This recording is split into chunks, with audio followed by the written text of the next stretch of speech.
विषयमा अलिकति प्रश्न पार्नुस् न। यो चाहिँ हाम्रो बर्दिवास नगरपालिकामा भइरहेको भ्रष्टाचार व्यक्तिको बारेमा हो। सँगसँगै यो हाम्रो एउटा रातु मित्र पार्कको बारेमा पनि हो। यहाँ चरम भ्रष्टाचार भएको भन्ने हामीले जुन हल्ला सुनेको थियौँ, सबै कागजी प्रक्रिया हेर्दाखेरि भ्रष्टाचार नै भएको जस्तो छ। अनि जुन हामीले यो सामाजिक सञ्जालमा यो पार्कको बारेमा विषय उठाउँदाखेरि हामीलाई जुन मुद्दा मामलाहरू यो संस्थाको मान्छेहरूले हालिदिनु पनि भएको छ। यही हाम्रो भ्रष्टाचार, हाम्रो मेन मोटिभ भनेको चाहिँ बर्दिवासलाई भ्रष्टाचार अन्त्य गर्नु नि। तपाईँहरूको मुद्दा सुरुदेखि नै रातु मित्र पार्क हो होइन? तपाईँहरूले उठाउनु भएको आवाज एकदम बर्दिवासको लागि एकदम अहिले औषधिको रूपमा छ होइन? भ्रष्टाचार निर्मूलन हुँदैछ भनेर कुरा हामीले जानकारी प्राप्त गरेका छौँ। आजको मुद्दा एजेन्डा तपाईँहरूले 1 महिनासम्ममा यो विषयमा यो मुद्दामा के कामहरू गर्नुभयो भनेर जानकारी गराउनुहोस् न। यो हामी सम्पूर्ण डकुमेन्टहरू तपाईँहरूलाई भोलि नत्र पर्सि पत्रकार सम्मेलन हुन्छ, त्यही पत्रकार सम्मेलनमा सम्पूर्ण डिटेलहरू हामी दिनेछौँ। एउटा मात्रै मुद्दा छ कि अन्य पनि मुद्दाहरू? अन्य धेरै मुद्दाहरू छ। यो पार्कको विषयमा छ, हस्पिटलको विषयमा छ, खानेपानीको विषयमा छ, अनि यो अहिले भइरहेको यो माया घरको विषयमा पनि छ। सम्पूर्ण हिसाब किताब विवरणहरू हामी युवालाई पनि पेश गर्नै पर्छ। हामीले हाम्रो कानमा सुन्नमा के आएको छ भन्दाखेरि स्वतन्त्र युवाहरूलाई यहाँका हुने खाना यहाँका नेताहरूले धम्की दिएर केही धम्कीपूर्ण भाषा प्रयोग गरेका छन् भनेर त्यस्ता कुराहरू आएका छन्। के छ यो विषयमा? सत्य कुरो नै हो। यहाँ जुन हामीले भ्रष्टाचारको विरुद्धमा जुन उभिएर आवाज उठाइरहेको थियौँ, त्यसमा उहाँहरूले मुद्दा मामला धाक धम्कीहरू दिइबस्नु भएको छ। तर हामी डराउनेवाला छैनौँ। स्वतन्त्र युवा नाम खोल्न सक्नुहुन्छ? नाम चाहिँ अलि नखोल्नु होला। पर्सि पत्रकार सम्मेलनमा हामी सम्पूर्णको नाम डिटेल सम्पूर्ण दिनेछौँ।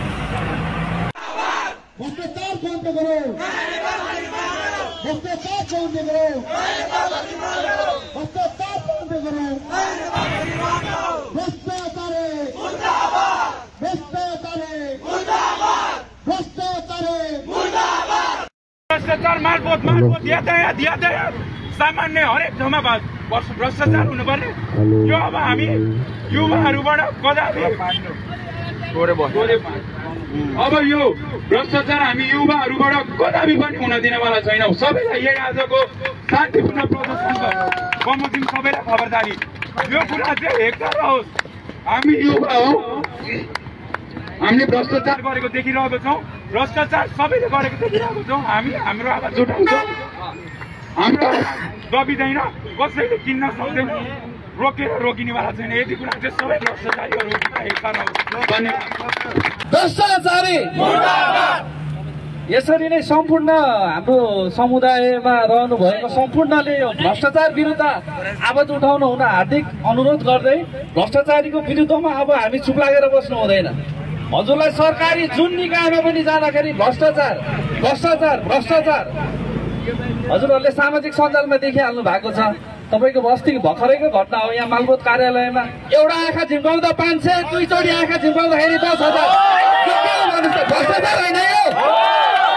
भ्रष्टाचार अन्त्य गरौँ, नयाँ नेपालको निर्माण गरौँ। धन्यवाद सबै साथीहरूलाई, साथीभाइ दाजुभाइहरूलाई, आजको यस अभियानलाई साथ दिएर आउनुभयो। हाम्रो यो अभियान भ्रष्टाचार विरुद्धको हो। यो कुनै पनि सङ्घ संस्थालाई तोकेर पनि हामीले केही पनि भनेको छैन। हाम्रो यो अभियान हो। यहाँ जुनसुकै ठाउँमा भइरहेको भ्रष्टाचार व्यतिथिको बारेमा हामी युवाले बोल्नै पर्ने हुन्छ। हामीले नबोले अरू कसैले पनि बोल्ने छैनन्। यो भ्रष्टाचारको बारेमा हामीले यहाँ हाम्रो यो संस्थाबाट बर्दिवास रिभोल्युसन, बर्दिवास स्वतन्त्र युवाबाट आयोजित गरेको यो भ्रष्टाचार विरुद्धको यो अभियान हो। यो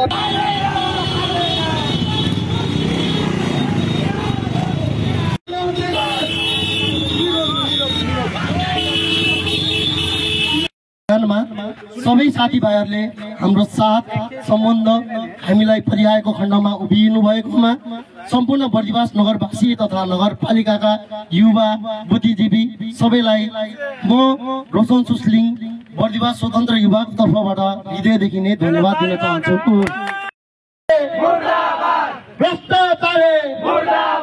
भ्रष्टाचारको अन्त्य गरौँ, भ्रष्टाचारको अन्त्य गरौँ, भ्रष्टाचारको अन्त्य गरौँ।